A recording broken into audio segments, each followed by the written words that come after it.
Was Kim Strach fired because she's not a Democrat and Roy Cooper is? Yeah. Very simple. Well, thanks for listening, folks. Yes, that's the case because the board has the ability to hire and fire whoever it wants to serve on the staff of the board or the management of the board.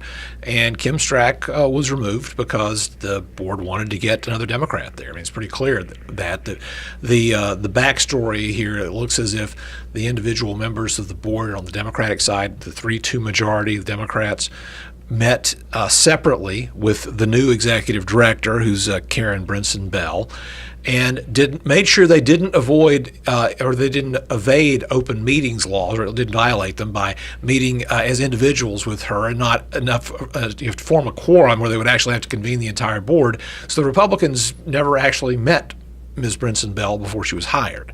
Now, the Democrats control the Board of Right. Elections. It's That's a right. 3-2 situation. That's Three right. Democrats, 2 Republicans, and the whole makeup of the board is a whole story in and of itself. Right. But the Republicans there basically said, we weren't expecting this. We're kind of blindsided. We still have 2 special congressional elections in play right now, so the timing of this was more than a little suspicious.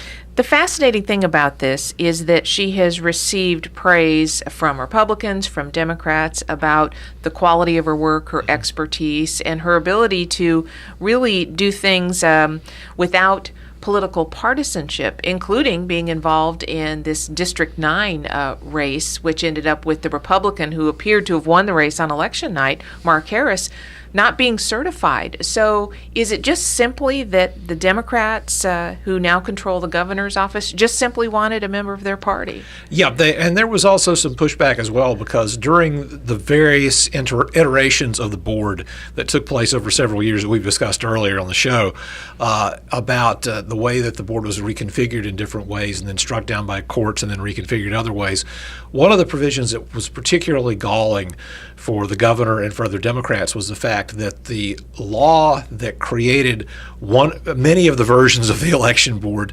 said that the current executive director is going to stay in place for a period of time. So basically, the new board would not be able to appoint its own permanent staff leader. And so that really stuck in the governor's craw, and it really irritated Democrats a lot. And so I think that's one thing that made this almost inevitable as early as the board thought it could get away with it.